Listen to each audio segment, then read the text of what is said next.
इस अंक में हम पढ़ेंगे रघुवीर सहाय की कविता वसंत आया। यह कविता 12वीं कक्षा की पुस्तक अंतरा भाग 2 के पद्य खंड से ली गई है। इस कविता की पूरी व्याख्या जानने से पहले कवि रघुवीर सहाय के जीवन का संक्षिप्त परिचय जान लेते हैं। रघुवीर सहाय का जन्म 9 दिसंबर 1929 को लखनऊ में एक संपन्न परिवार में हुआ। यह नई कविता के कवि हैं। रघुवीर सहाय एक ऐसे कवि हैं जो बड़ी सजगता से और ईमानदारी से काव्य की भाषा और शिल्प को नियोजित करते हैं। इनकी साहित्यिक कृतियों में शामिल है सीढ़ियों पर धूप में, आत्महत्या के विरुद्ध, लोग भूल गए हैं आदि। वसंत आया कविता में कवि ने मनुष्य और प्रकृति के बीच टूटते रिश्तों को उजागर किया है। यद्यपि मनुष्य और प्रकृति के बीच अनुन्याश्रित संबंध है, फिर भी मनुष्य प्रकृति और प्राकृतिक सौंदर्य से विमुख होता जा रहा है। तो अभी हमने कवि परिचय जान लिया, कविता की भूमिका जान ली, तो अब कविता की विस्तृत व्याख्या जान लेते हैं। आइए कविता की पंक्तियां पढ़ते हैं। कविता की पंक्तियां। जैसे बहन दा कहती है, ऐसे किसी बंगले के किसी तरु पर कोई चिड़िया कूकी। चलती सड़क के किनारे लाल बजरी पर चुरमुराए पांव तले ऊंचे तरवर से गिरे बड़े बड़े पेराए पत्ते। कोई 6 बजे सुबह जैसे गर्म पानी से नहाई हो, खिली हुई हवा आई, फिरकी सी आई चली गई। ऐसे फुटपाथ पर चलते चलते कल मैंने जाना कि वसंत आया। इन पंक्तियों के माध्यम से कवि मनुष्य और प्रकृति के बीच जो प्रायः संबंध टूटते जा रहे हैं और आज मनुष्य को वसंत का आगमन प्राकृतिक परिवर्तनों से नहीं बल्कि कैलेंडर और दफ्तर की छुट्टियों से चलता है, तो इस बात को केंद्र में रखकर कवि कहता है कि जैसे उनकी बहन दा बताया करती थी कि वसंत का आगमन कैसे होता है, ठीक उसी प्रकार कवि ने महसूस किया कि बंगलों पर लगे अशोक के जो वृक्ष हैं, उन वृक्षों पर चिड़िया चहचहाने लगी है। सड़क पर चलते हुए जो ऊंचे ऊंचे पेड़ों से गिरे हुए पीले पत्ते हैं, पैरों के नीचे जब पड़ते हैं तो वो चुरमुराने लगते हैं और ऐसा प्रतीत होता है मानो हवा में ऐसी ताजगी हो कि कोई युवती प्रातः काल 6 बजे गर्म पानी से नहाई हो। ऐसी थोड़ी ठंडक थोड़ी गर्मी लिए हवा जो है, ताजगी भरी हवा आती है और फिरकी सी आती है और चली जाती है। इस तरह कवि ने पहली बार फुटपाथ पर चलते हुए अनुभूति की, यानी कवि को वसंत के आगमन की जानकारी हुई। चारों तरफ के प्राकृतिक परिवर्तनों से कवि पहली बार जान पाया कि वसंत का आगमन हो चुका है। नहीं तो अभी तक आम लोगों की तरह कैलेंडर और दफ्तर की छुट्टी से ही बसंत के आगमन का पता चलता था। अगली पंक्तियां। और यह कैलेंडर से मालूम था, अमुक दिन अमुक बार मदन महीने को होवेगी पंचमी। दफ्तर में छुट्टी थी, यह था प्रमाण। और कविताएं पढ़ते रहने से यह पता था कि दहर दहर दहकेंगे कहीं ढाक के जंगल। आम बौर आवेंगे रंग रस गंध से लदे फदे दूर के विदेश के। वे नंदन वन होंगे यशस्वी। मधुमस्त पिक भौर आदि अपना अपना कृतित्व अभ्यास करके दिखावेंगे।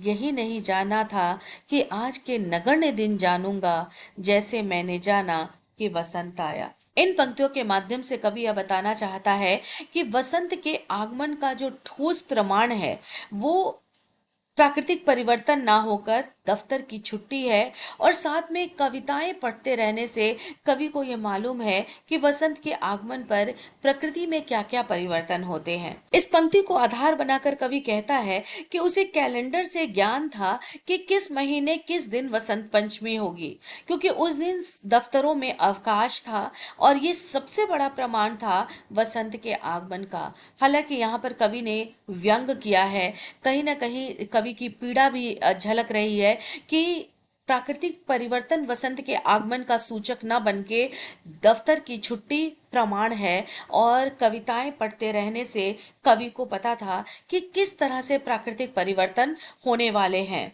चारों तरफ जो पलाश के लाल लाल अंगारों जैसे फूल हैं, इस ऋतु में जंगल में दहक उठेंगे, आम के पेड़ों पर मंजरियां आ जाएंगी, रंग रस गंध से पूरे पेड़ जो हैं वो लदे फदे लद जाएंगे और इन पेड़ों के कारण दूर दूर तक वसंत के आगमन की सूचना मिलने लगेगी। जंगलों में भी आनंदमय वातावरण होगा। मधु का पान करके अर्थात भंवरे मस्त होकर गुंजार करेंगे। कोयल के कूकने से पूरा वन गुंजायमान हो जाएगा। कोयल और भंवरे अपना अपना कृतित्व यानी अपना अपना कर्तव्य करके दिखाएंगे। लेकिन कवि अंतिम पंक्तियों के माध्यम से कहता है कि यही नहीं जाना था, यानी कवि को यही नहीं पता था कि इस तुच्छ दिन को वसंत के आगमन का ज्ञान होगा। अर्थात जैसे कवि आज जाना है कि वसंत का आगमन हुआ है, वैसे पहले कवि कवि ने नहीं जाना था। आज से पहले वह दिन कवि कवि के लिए आम दिनों की तरह हुआ करता था।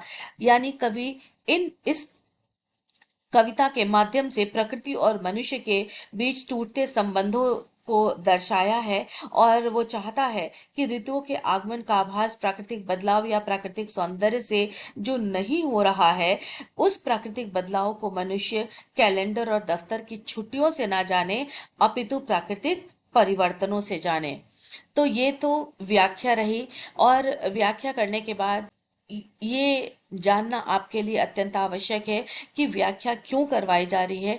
व्याख्या इसलिए कि 6 अंक जो हैं व्याख्या के लिए निर्धारित किए गए हैं।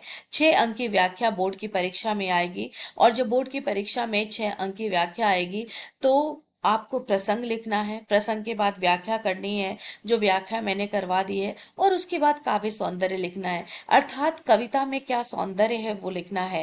काव्य सौंदर्य का मतलब है भाव सौंदर्य जमा शिल्प सौंदर्य। भाव सौंदर्य में कविता के भाव को, यानी इस कविता में क्या भाव है। आपको जैसे पता है कि बसंत के आगमन की सूचना प्राकृतिक सौंदर्य से न मिलकर कवि को कैसे मिलती है, दफ्तर की छुट्टियों और कैलेंडर से मालूम होता है। ये इस भाव पर आधारित पूरी कविता है। तो इस भाव को 1-2 पंक्तियों में आप लिख देंगे और उसके बाद शिल्प सौंदर्य लिखेंगे। शिल्प सौंदर्य मैंने कुछ पॉइंट्स एक साथ दे दिए हैं कि कविता की कहीं से भी पंक्तियां आए, आपको शिल्प सौंदर्य में ये 6 पॉइंट्स लिखने हैं। लक्षणा और व्यंजना शब्द शक्ति है, तद्भव शब्द युक्त खड़ी बोली है, माधुर्य गुण है, बिंब विधान है, मुक्तक छंद है और व्यंग्यात्मक शैली है। ये तो 6 पॉइंट्स आप लिखेंगे, और ये 6 पॉइंट्स लिखने के बाद पूरी कविता में जो अलंकार आ रहे हैं जिससे कविता का सौंदर्य और बढ़ता जा रहा है, उन अलंकारों को लिखेंगे। कुछ अलंकार जो कविता में आए हैं उन अलंकारों को मैंने एक साथ दे दिया है। कविता की जो भी पंक्तियां आपको आएंगी उन पंक्तियों में इनमें से कोई भी अलंकार है तो आप उस 6 पॉइंट्स के साथ ये अलंकार लिख देंगे। जैसे बड़े बड़े में पुनरुक्ति प्रकाश अलंकार है, जैसे गर्म पानी से नहाई हो में उत्प्रेक्षा अलंकार है, फिरकी सियाई में उपमा अलंकार है, मानवीकरण अलंकार है, अपना अपना में पुनरुक्ति प्रकाश अलंकार है, दहर दहर दहकेंगे रस रंग में अनुप्रास अलंकार है। तो ये अलंकार है। चूंकि कविता बड़ी है तो कुछ पंक्तियां ही आपको व्याख्या के लिए बोर्ड की परीक्षा में पूछी जाएगी। तो व्याख्या के करने के बाद जिन पंक्तियों में जो अलंकार होंगे आप उन 6 पॉइंट्स के साथ अलंकार लिख देंगे। इस तरह से आपकी व्याख्या पूरी होगी। प्रसंग, व्याख्या और शिल्प सौंदर्य और भाव सौंदर्य जो काव्य सौंदर्य के अंतर्गत आता है। इस तरह से 6 अंक पाने के आप योग्य बनेंगे।